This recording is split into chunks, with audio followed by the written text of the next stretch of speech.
Good morning, and I know you're all here starting bright and early. Thank you for coming to the session. So I'm Brian Pierce. I'm the director of the Information Innovation Office, or I2O, and the deputy director is John Everett. John's up here at front. So the plan for this session, we have about an hour, and the first 30 minutes I'm going to devote to a presentation on the I2O strategy vision, leaving the second roughly 30 minutes for questions. And you can certainly feel free to submit your questions using the D60 app, but this being a rather nice small group, feel free to, during that period to stand up, ask your question, and we can proceed from there, okay? Great. Well, so I like to look at conflict, certainly comes down to the clash of wills between human beings, which establishes the human domain as the foundation for military tactics and strategies. And this foundation is depicted here with the human domain encompassing the cyber domain, within which are the physical domains of electromagnetics, or EM, and air, sea, land, and space. In modern conflict, people assert their wills through cyber and cyber-physical machines, for example, aircraft, submarines, armored vehicles, spacecraft.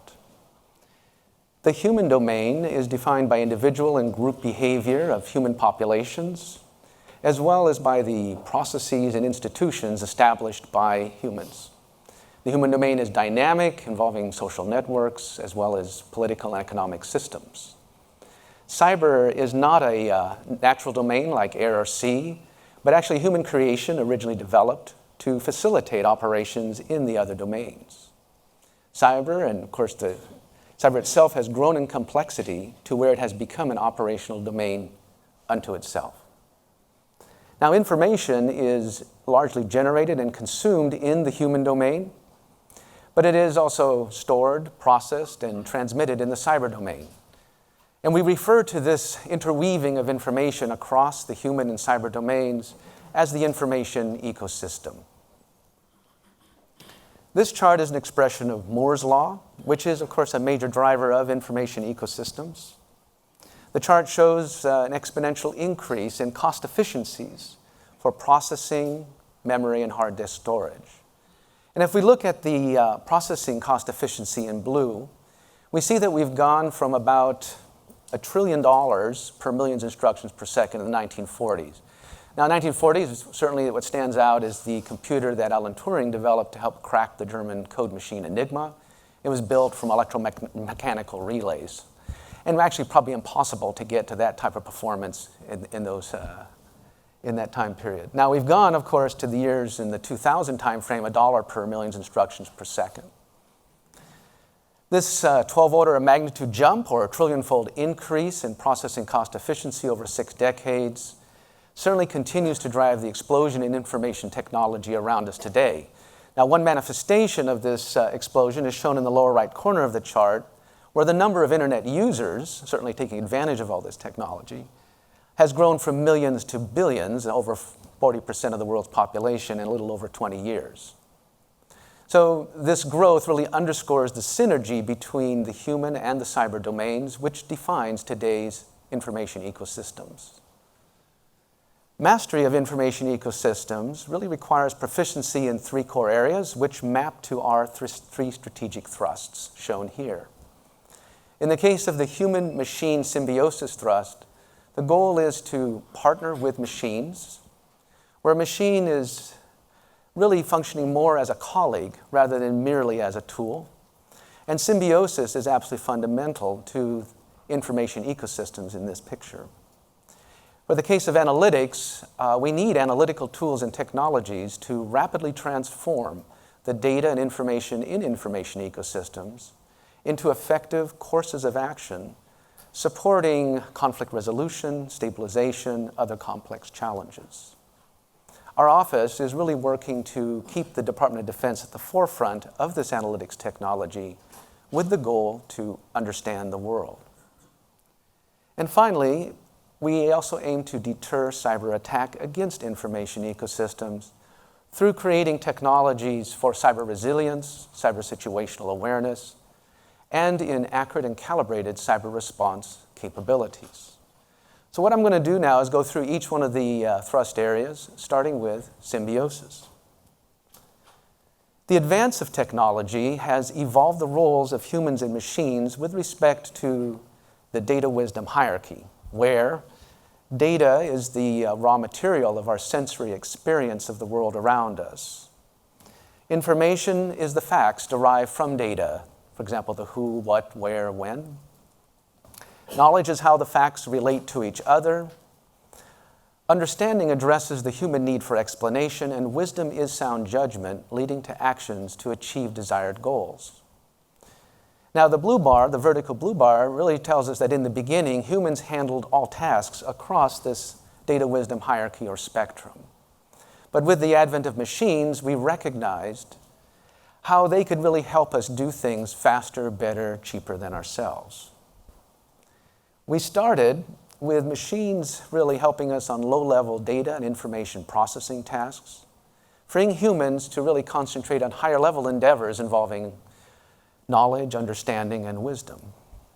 Now, advances in AI are making it possible for machines to partner more effectively with humans at the upper end of the data wisdom hierarchy or spectrum. And we view AI in terms of three waves, which I'll describe on the following charts.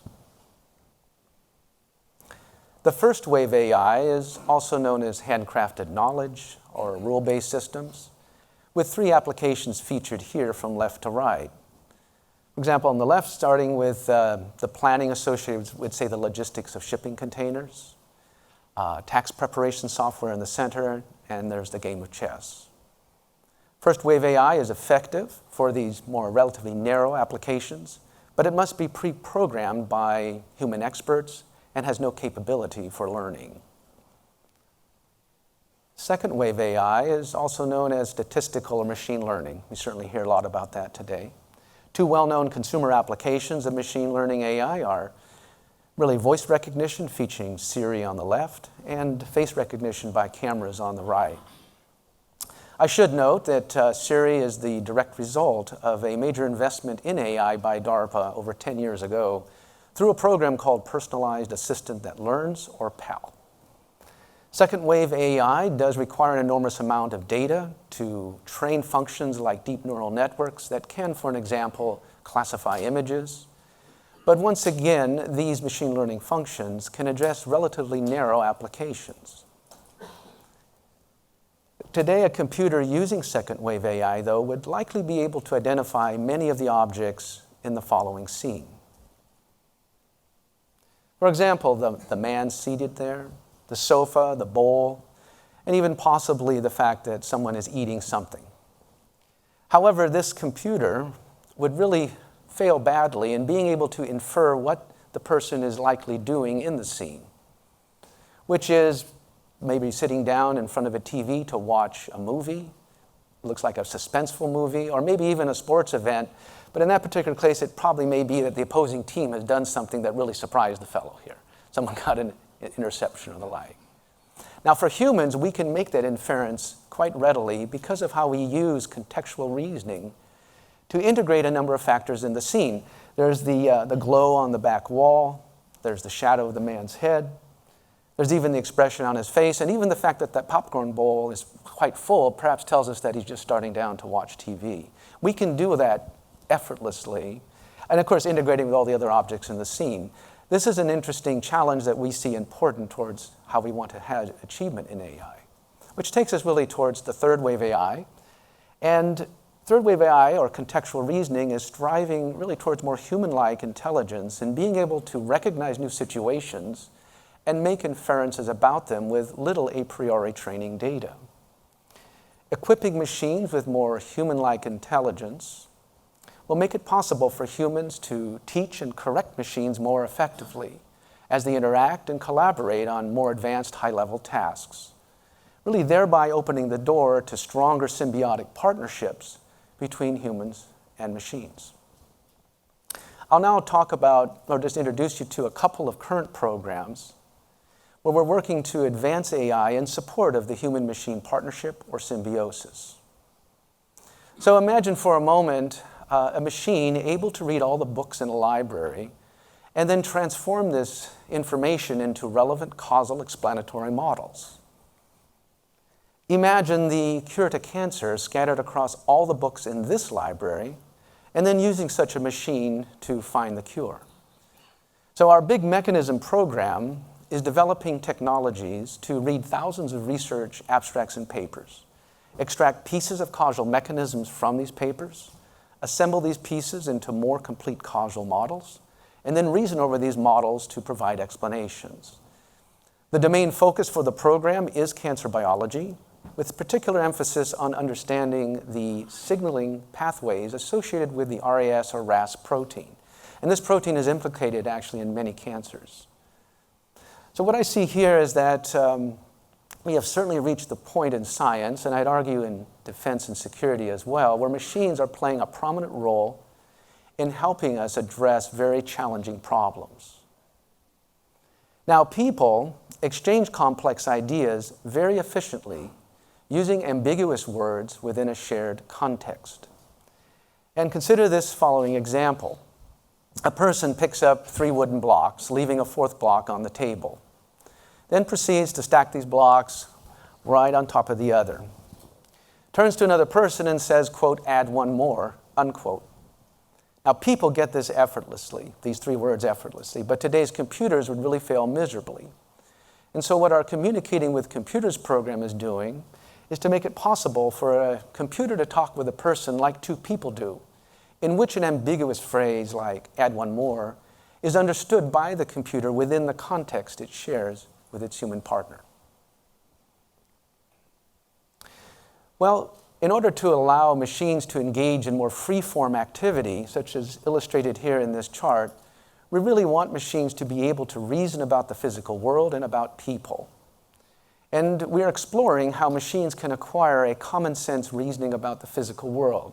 For example, about gravity, friction, or how objects occupy space. Right now, computers lack such a reasoning capability and really must be trained for virtually every eventuality, which is expensive and ultimately impossible. For humans, the acquisition of knowledge important to common sense reasoning starts at birth and is essential to our functioning in the world. Now, in the chart, we show here a child at play. I like to think that his focus on the ground is really indicative of a common sense reasoning about the physical world. And I know children often don't necessarily have, but that's part of the learning process. So better to descend than really climb further and risk falling from that rickety tower of crates. Now, a machine could not make that kind of assessment so readily. So for machines to become better partners, we really need them to have common sense knowledge and reason, at least that of a child. Our ultimate objective is to bring the complementary powers of machines and humans to work at the upper end of sound judgment and wisdom. Providing machines with more human-like intelligence will make it possible for human-machine partnerships to solve problems of ever-increasing complexity, which really takes us to our next thrust of analytics and its goal to understand the world. Conflict and stability involve not only an adversary and ourselves, but the environment and the relevant human populations and their institutions. The human domain is an increasingly important aspect of military strategy. What has changed is the capability to interact with populations on a global scale through the connectedness provided by the internet, social media, and other information ecosystems. We need analytical tools and technologies that rapidly transform the data and information in these ecosystems into effective courses of action supporting conflict resolution or stabilization. Understanding the world, resolving conflict, drive us to a new data-centric paradigm that is really illustrated here. Key challenges include the collection and curation of data at scale, and in supporting the achievement of privacy and integrity in data. Analysis is breaking a complex problem down into its constituent elements, and then studying the relationships and interactions between these elements. Now, we really want to move from pure correlative type of analysis to causal explanation. Synthesis really refers here to the construction of causal explanatory models from data, information, and knowledge. Engagement in the human domain includes multiple channels such as social media or cyber. What I'll do now is then describe two current programs that are really developing analytics technology in support of stabilization and conflict resolution. We have a program that really seeks to help us make sense of complex events and situations by overcoming the noisy, conflicting, and potentially deceptive nature of today's data environment. This program is called Active Interpretation of Disparate Alternatives, or AIDA. And the aim of the AIDA program is to create technologies for aggregating and mapping different pieces of information derived automatically from multiple media sources into a common storyline or narrative, and then generating and exploring multiple hypotheses about the true nature of events, situations, or trends of interest. The program also seeks to establish a level of confidence for each piece of information and for each hypothesis that is generated. Now, I emphasize that the program does not take the human out of the sense-making loop, but is intended to enhance the human's ability to keep track of multiple interpretations and avoid falling into the trap of a single interpretation that could be wrong, or certainly influenced by that purple smoke on the left side of the chart indicating noise and disinformation. So now imagine you're the commander of a joint task force to stop piracy off the coast of East Africa. You recognize that you must first make sense of this complex situation before taking actions. For example, just going out and sinking all the pirate boats may actually make the problem worse. And we have to understand the complex interactions going on here. So you do want to make sense rapidly as the commander, and so you seek the assistance of a machine. So you start with your smartphone. Why not? Ask my smartphone, how do I stop piracy off the coast of East Africa? Well, it comes back with references to Africa and piracy, and this is not going to work. So we started this program called Causal Exploration of Complex Operational Environments with the goal to develop technologies for the automated generation of qualitative and quantitative causal explanatory models, such as really illustrated by this generalized diagram here, so that we can give the commander the ability to at least explore answers to questions such as, why did X happen on the left? And then even look further and to say, well, what will happen if I do Y? Not that it gives you the exact answer, but it starts to give you a deeper appreciation of the complexity of your environment and what you might then do to address it. Looking to the future, our goal is to achieve a holistic understanding of the multidimensional human domain, sufficient for constructing courses of action supporting conflict resolution and stabilization. Now, a major challenge is identifying and managing key features in this multidimensional terrain. For example, in the geospatial dimension, there's always the question of where is the high and low ground, physically where it is. But there's comparable kind of objectives in cyber. Where might be the critical software hardware elements? Or in the case of social, where are the key connections, nodes? So as shown here, we can envision really a stack of chessboards where each board maps to a specific dimension in the multidimensional operational domain that is the human domain. Now, one of these dimensions is cyber, which really takes us now to our third and final thrust, and its goal to deter cyber attack. We organize our cyber deterrence technologies into three areas, with objectives to, one, strengthen the cyber resilience of our networks and systems, which includes cyber-physical ones such as the electric power grid. Two, achieve broad cyber situational awareness, which includes attribution of attackers. And three, create accurate and calibrated cyber response capabilities. I'll go through each one of these areas, really using one program to illustrate these thrust areas. And these are sampling. We have a bigger portfolio, but I think you get the idea.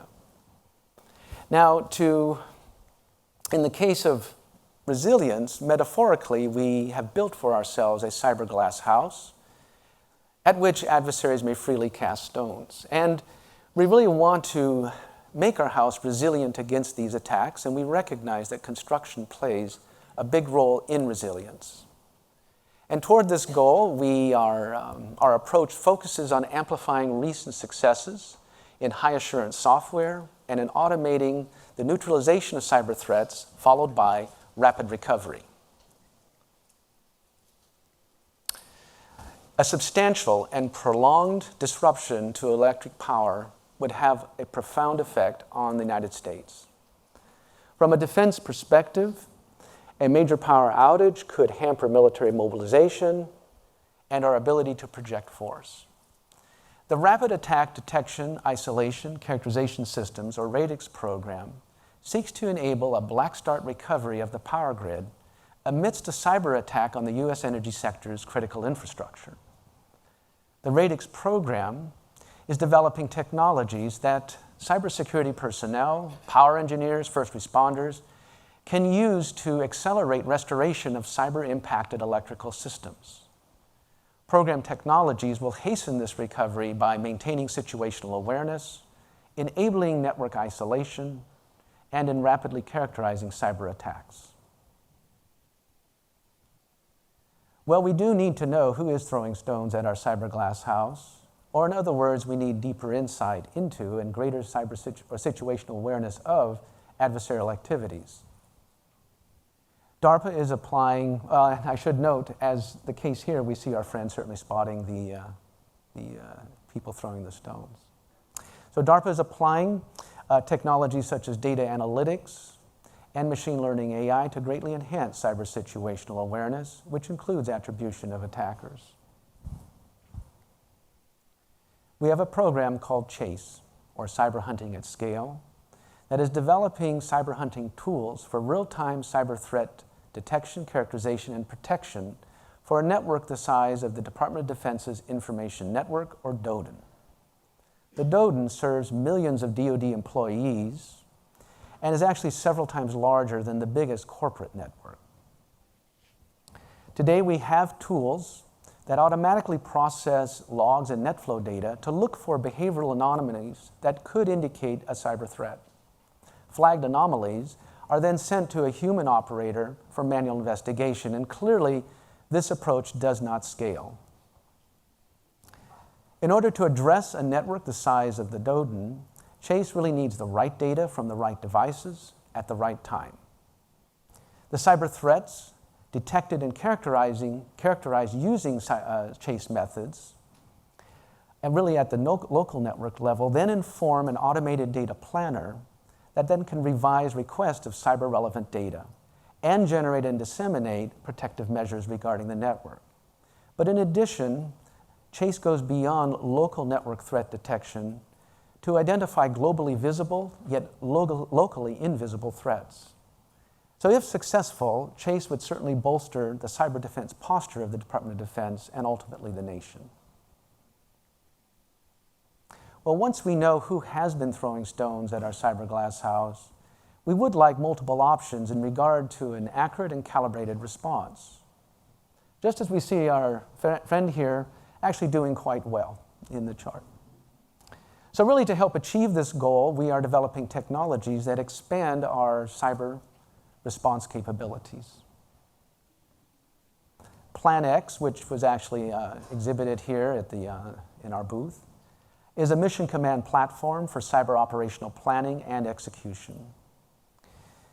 In addition to providing a common operating picture of cyberspace that extends from network topologies down to individual programs running on a given computer, Plan X has developed a suite of automated tools for cyber operators who cannot be assumed to have degrees in computer science, electrical engineering, or related fields. These tools include the automated analysis of cyber courses of action, and third-party apps that provide a range of capabilities can be accommodated through the Plan X App Store.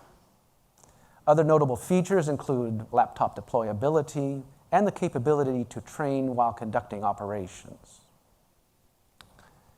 So our cyber thrust really can be expressed by this equation, where cost and benefit are really from the attacker's perspective.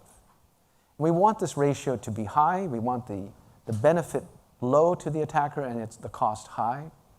But unfortunately, the current state of affairs is that the benefit is usually high while the cost is low. Our goal is a cyber future where this imbalance is reversed, where the benefit to the attacker is indeed low and the cost high, giving us a much higher cyber deterrence ratio. So to accomplish this, DARPA is developing technologies for stronger cyber resilience, broader cyber situational awareness, and accurate and calibrated cyber response capabilities that should convince any bad actor that malicious cyber actions will not yield sufficient benefits given their likely costs. So in summary, I2O is focused on the information ecosystem spanning the human and cyber domains. And in particular, we are working to achieve a true symbiosis between human and machine, to apply data and information to understanding and constructing courses of action supporting conflict resolution, stabilization, other complex challenges, and to create technologies that empower the deterrence of cyber bad actors. We're excited about a future where machines capable of common sense, sound judgment, other levels of wisdom will be able to partner with humans much more effectively towards areas such as analytics and cyber deterrence. And so the words of J.C.R. Licklider, who was the first director of an information technology office at DARPA, are increasingly prescient, where in 1960 he said, "In not too many years, human brains and computing machines will be coupled together very tightly, and the resulting partnership will think as no human brain has ever thought." Now, the I2O program managers really develop the programs that realize the vision, the strategy really outlined here today. And the I2 program managers here are listed on this chart. And you'll see some names appearing more than once because some program managers have programs in more than one thrust area. Information about them certainly can be found by following the link given here and, of course, using your D60 app. So with that really concludes my presentation regarding the office and what the office vision and strategy is. And I'm certainly happy to take questions, and it can be done through the app, or if one of you want to ask a question, sure, right here. Oh, sorry, we had here first, Tom. Yeah. You showed a very nice chart of 6 dimensions. Yes. And then some of the previous programs you mentioned. We are recording. Could you just sure. You showed a very nice chart showing the multiple dimensions of different networks, so geophysical and cyber and various other ones. And then you launched into discussion about the one layer, cyber. My question is, are you also looking at what maybe in, let's say, last year or the year before in another office would have been called gray zone analysis, which is sort of the analysis of how those 6 layers are connected if you were actually trying to play 6-dimensional chess, make moves or understand how the adversary is making moves in different dimensions, political, economic, informational, and how they're interconnected. Is I2O interested in going in that direction? I mean, and it isn't exclusive to those 6 dimensions or 6 chessboard. And certainly you start to run out of room, right? Because we know this can be quite a extensive space. But yes, we are. I would say the program, one aspect of it would be understanding the environment before you really can undertake actions or so-called courses of action. And that certainly is reflected in the program causal exploration of complex operational environment. From the point of view in the so-called social dimension, we have a program called social simulation. It's related to the propagation of information through social media and the like, to understand that. And clearly the challenge, though, is how do you cross all those dimensions and even expanding it to other domains, which of course is a very important objective right now and of interest from the DoD's perspective. So the answer is yes. Yeah. Tom, you had your... Yes. This is a question with both sort of Please. Scientific... Hold your question for the mic, please. Okay. This is a question with both a scientific and an organizational dimension to it, which Yes. is how do you think about the opportunities that are at the intersection of multiple offices? So let me give you two examples. So Yeah. one is there's a lot of excitement about the creating a virtuous circle at the intersection of neuroscience and AI, which the United States could lead because NIH invests $7 billion in neuroscience a year. So we are by far the dominant funder of neuroscience in the world. But reverse engineering the brain to inform the development of the next generation of algorithms and computer architectures is not a goal for the NIH. So that's an example of something that would be at this sort of interface of I2O and B2O, for example. Is how do you, what can AI do for neuroscience and what can neuroscience do for AI? Another example would be taking what you're developing in I2O in terms of these fundamental technologies around AI and machine learning and applying them to accelerating the pace of scientific discovery in the natural sciences and engineering, which would be sort of at the intersection of I2O and DSO. And there are some DSO programs in that area, like looking at the relationship between AI and physics, but it seems like those are both really fertile areas that might require things like program managers who are explicitly playing a bridging role between the different offices. Sure. Well, of course, I think every DARPA office I like to view as having a dotted line around it, because always inevitably the most interesting programs fall between. So clearly that's an area of great interest, and I'm going to say a few words about that, and maybe John, you may want to comment a little more. But just in regard to AI, we look at it, there's the foundational aspect of AI, which can involve neuroscience. It's not excluding that. Looking at applications. We sort of look at the more foundational side as between what we can do to put machine learning on a more rigorous basis, but also tackle this intriguing challenge of contextual reasoning. Now, so having said that, I wanted to cite an example. We have programs. It always takes one program manager to really make the initiative to cross those boundaries. But in our case, since information technology, data is so fundamental, we can see in our programs where we have particular use cases that emphasize another domain. So like we did for Big Mechanism, cancer biology became the driving use case to push the development of technologies. Jen Roberts has a program called Synergistic Discovery and Design, where a very important use case is synthetic biology. Now, I guess it'd be tough to add neuroscience at this point, but... Actually, we're doing a little work. Oh, you are? We're trying to get there in year 2, year 3.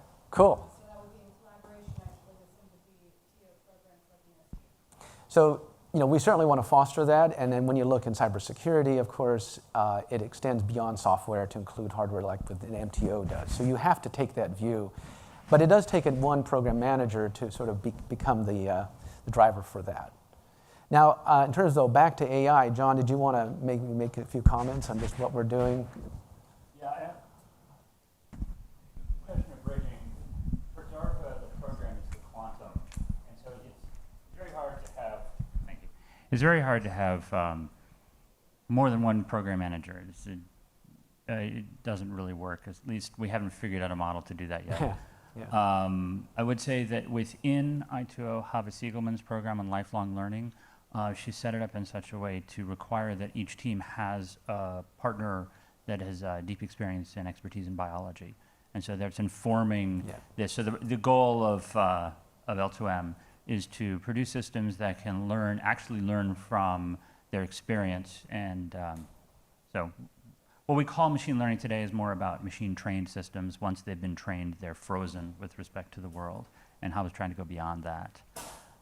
And also, so where we do see people moving across offices, Wade Shen has 7 programs and counting, I think. And 2 of those programs are in MTO, but he brings a cyber perspective to that. And so that's the way we found that this actually works. But always great to point that out and help push us in directions. Yes, a question here on the left.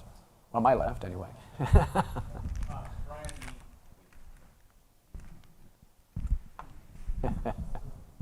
Brian, the DARPA Artificial Intelligence Explorations Program, or AIE, also addresses the so-called third wave of artificial intelligence. Can you elaborate a little bit on I2O's objectives as they relate to AIE that might be in addition to the content you've presented here? So let me comment again, and then since John's so heavily involved in it, I would like to have him elaborate a little more. But bottom line, that is one initiative. It's not the only one for AI within DARPA, and it is DARPA-wide. You may notice that it's run out of DSO because it was convenient to take advantage of the framework they had in place to do these kinds of programs quickly. They are intended to fund smaller efforts, but it is intended to cover the whole range. It's not exclusive to third wave, although that is a very important objective for us. But having said that, John, did you want to say a little more? And I know he's going to come back here and run with the mic. So yeah, that's great. Thanks so much. Yeah. So AIE is a program to go from idea to researchers under contract in less than 90 days. So there are some limitations to it, so it requires other transactions in order to be able to achieve this. Individual efforts are limited to $1 million. Most of these opportunities, if you will be in the neighborhood of $5 million. And they're intended to, there'll be two phases. They'll look a little bit like a SIBR in that sense, an initial phase and then a follow-on phase, probably an optional second phase. Total of up to 18 months period of performance, ideally less. The idea is to try to explore, de-risk certain wild ideas. This is definitely not something for incremental work. We're trying to figure out ways in which to start more AI programs. With respect to third wave, what we're interested in is, as Brian had alluded to, common sense reasoning. For example, it's now possible to find, you can easily search the web for pictures of a cat sitting on a suitcase. And that's kind of amazing. 10 years ago, it would have been very difficult to find that. But then if you ask the computer, could the cat fit in the suitcase? I don't know. What would happen if you put the cat in the suitcase? I don't know. So those are common sense things that immediately come to mind. You think about the inside of your suitcase being torn out by the cat's claws, but that means you know that cats would claw at things if they're confined. So there's all these dimensions of common sense, and unfortunately, we don't have any way to take pictures of common sense, so we don't have billions of pictures on the internet of common sense. And so that's going to be a huge challenge for how do we imbue our reasoning systems with some common sense. Which we think is going to be essential to moving computers from being tools to being problem-solving partners. So for those of you who have not heard of or seen the AI exploration, it's there on the web. Go to the DARPA website. It's there soliciting proposals. And expect to see new topics coming out. Got it. And I want to emphasize, it's not the only thing that's going to appear regarding AI. You're going to see now also major programs forthcoming that maybe some of you who are following it. We had Learning with Less Labels just appeared. That's Wade Shen's program. So again, it's certainly an area of great interest to DARPA, and we want to continue to support it. Yes, Bob. Yeah, I don't know if this is accurate, but some of the early discussions I had with folks at Intel years ago, they couldn't get support for the microprocessor because they didn't see what the purpose was, but they had a task to connect two different systems, and they got support for what I would call a point solution interface between the two. And as part of that, they built this microprocessor because they wanted to, which turned out to be a general purpose solution, not only to that, but to so many other problems. Listening to what you're talking about, all the examples, I could easily imagine, I'm going to tell you that I'm sure it's not true, but I can easily imagine that you would get a whole bunch of point solutions to the problems that you posed. Right. Now, I know enough about the office to know that it's never been the case that in any incarnation of I2O that you ever were looking for point solutions because they don't Correct. Scale. So the question I have is, do you have a roadmap or a strategy or a notion of how you're going to take all these different examples and abstract from that into something that's general purpose, scalable, and can help to solve a wide range of problems in that space? Well, DARPA is very careful about lining out roadmaps because very quickly they go wrong. Of course, the action of doing roadmaps has its benefits to plan. I think what we like to do is first lay out a framework, an umbrella that covers this, and then really allow the experts to come in, which would be the program managers, and develop the programs that achieve the more concrete objectives that you cite here. I mean, one example for this is we carried in our vision or strategy a program concept of explainable AI. This is the whole aspect that machine learning systems today really don't provide explanations of how they arrive at their conclusions. So that's fairly vague. It doesn't lay out a roadmap. And so then until we really brought in David Gunning, who turned that program concept into something that was tangible, and went out, did the homework, and then put together a program. Now, frankly, if that didn't really hold up, it wouldn't have gone forward as a program. And I think that's really more how, at least I like to look at it, given that you need to maintain the agility, at least at this level, to then allow the details be followed through with the program managers. So it's more of a broader vision in that sense. So I don't have a roadmap to show you, and I'd be hesitant to put one up knowing that the next day it's going to be incorrect. So I don't know if that satisfies your question, but that's... Is a strategy more generic for you than a roadmap? Yes. Yeah. Sorry? Is there a strategy other than hope something along those lines shows up down there? Well, I think you have to set the goals appropriately and where you see the things laying out in the future. And again, the explainable AI one was really, that's what we did. We held that in the portfolio until we could now realize it working with the individual program managers. So I think when it comes down to the details of what you're describing, it gets when you do the program formulation itself. At least that's how we're approaching it. Happy to talk more with you, Bob. Yes. Yeah, hi. So, I mean, AI has got the frustration that everybody sitting in the seats are proof point that it can be done, right? But we're all also the endpoints of long evolutionary processes. Does I2O have a vision that maybe some of the intermediary capabilities that may not be relevant today but may have been relevant thousands if not millions of years ago might need to be necessary stepping stones towards your ultimate goals? Let me see if I understand your question. So thousands, million years ago is quite some time ago. Or a million years, 1,000 years ago, whatever time. You mean things, so I sort of understood your question Right. is, are there off-ramps in the course of a program that benefit us? Well, what I would suggest is that if we are roughly 10,000 generations of human as such, Yes. that as there were a number of intermediary steps along our evolutionary path that got us to where we are today, of which there's very little evidence of how we got there or what those steps were, Okay. but probably we're critical towards bootstrapping the next step along that way. I'm suggesting that we're trying to jump to the end game here of after 10,000 generations, whereas maybe there are intermediary steps we should also be considering as goals or sub-goals towards well, so using the evolution of the human being as a model Right. for how we can go forward with machine. Or Well- a realization that something may have to have evolved, maybe not necessarily the way we did, but Yeah. there are intermediary steps towards where we are today is the argument. Well, I think we certainly are looking at that from the point of view of this whole rather general concept, which has been explored before, of common sense reasoning. And how do you break that down? Well, you'd first like perhaps to have common sense reasoning about the physical world. John brought up this fact that we can have second wave AI, machine learning, be able to look at a picture and identify all the objects, but a sense of how those objects occupy volume and space is not present currently. It couldn't tell you. There's one classic picture, John cited the example of the cat in the suitcase. There's one that shows an elephant next to a door. You can identify the elephant, you can identify the door. Can you ask the machine to tell you whether the elephant can fit through the door? It can't. Unless, well, I guess you could train all these potential situations of possibility. So there is a recognition of that. There's some inspiration that can be gained perhaps from looking at how a child develops in terms of their capabilities.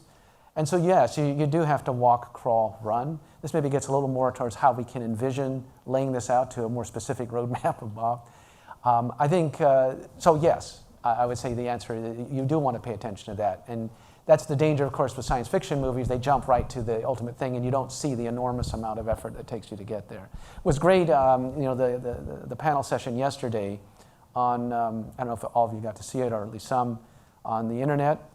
And really, it was a nice little deeper technical discussion, which gave you a deeper appreciation of what people like Bob Kahn did and others to really make that happen. And we just see the end result, right? Don't appreciate that. Okay, great. Yeah. Well, Jim, you did the panel. Yeah. Thank you. So I was noticing on Wednesday when Dave Gunning put up the sort of history of AI at ARPA and sort of some of the real successes, almost all of them came out of programs which had created big teams, whether it was something like ARPI where the teams were created from the separate entities that came in, or whether it was CALO where you bid as big teams. Some of the big machine learning programs were bid as big teams. AIE is looking more at a tech base, and I'm wondering if you see some of the programs across all three of these areas, but particularly in sort of the symbiosis and analytics, moving towards some of those larger scale integratory programs. Oh, we absolutely do. Again, really to emphasize, AIE is really looking at rather very short-term, relatively short-term, small dollar type of study efforts to explore the space quickly. But we have not abandoned our way of approaching these kinds of bigger problems. I mean, we always want multiple participants, performers on the programs. We even, in the case of our data analytics efforts, you know, Jen certainly programs represent there, but programs like what she's doing or what Wade Shen is running, MEMX, XData, not only have large numbers of performers, but they also have group hackathons where they all collectively work on, you know, challenging problems. This is certainly, we will not abandon that at all. And I think whether or not, you know, we see programs, it's, you know, you can't have something actually identical to like the personalized assistant that learns program, which CALO was part of that. But yes, sure. Any other questions? Questions about DARPA, how DARPA works?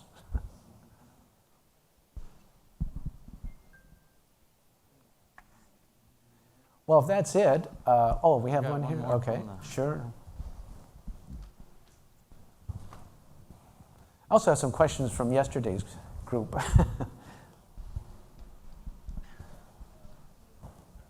So the question is, how much do you cooperate with people in the open source environment to further develop your cyber defense systems?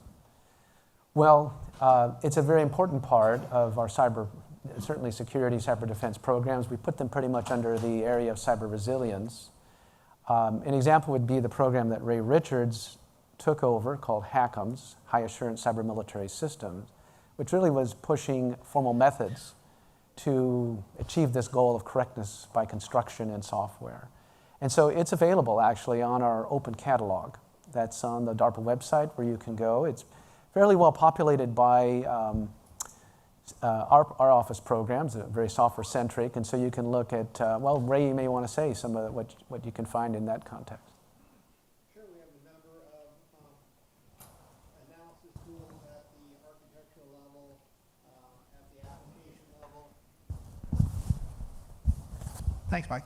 So tools at the architectural level, analyzing architectural models for particular properties, tools for developing applications, and also a formally verified operating system kernel are all been released open source from the HACMS program. And it is worth checking out the open catalog. I would say from analytics point of view, there are certain tools there as well. So that's something certainly very important to us, and we find that engagement with the community really helps mature the technologies. I had one yesterday, again, just to share with you, how can we achieve cybersecurity in situations where basic cyber hygiene is deficient?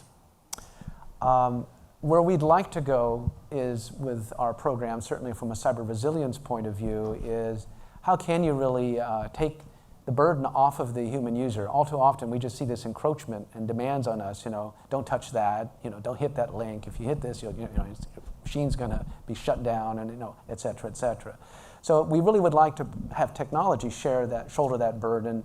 And so things like HACMS, where you're looking at software that is intrinsically resilient, or other techniques that can help you, we think this is a very important objective that helps across the board, not just certainly from a national security perspective. So there's anything else? Questions? Yes? My first time at a DARPA conference. First time at a DARPA conference.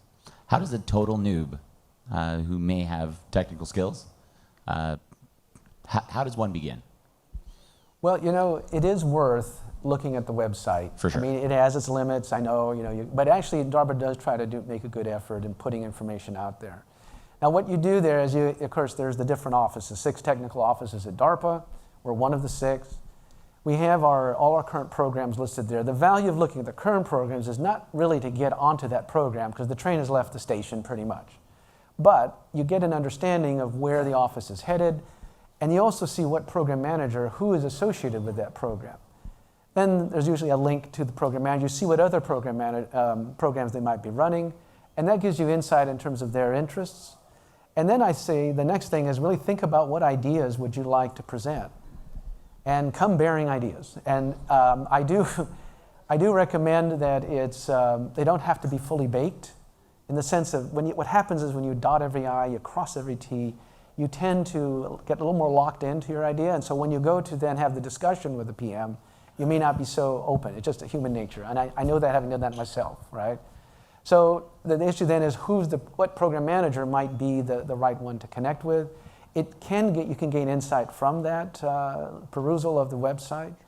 Obviously, there's at the office level, folks like myself, and can help direct that. But I think one can do a pretty good job on oneself. Sorry, go ahead. And then just a quick follow-up. Do you guys work with really small teams? 1 to 2 people, 3 people? Yeah. Yeah, okay. It's not like we only, only primes can apply, or a minimum number. No, I mean, where ideas come with individuals. Indeed. And it is really looking for that revolutionary concept where DARPA is willing to take that risk. Now, I do advise, when you start to go through your ideas, that we have these Heilmeyer questions, named after George Heilmeyer, who was a director of DARPA. And we like to ask first the question of, so what is the capability that if you were 100% successful, how would that change the world? And it has to be something impressive.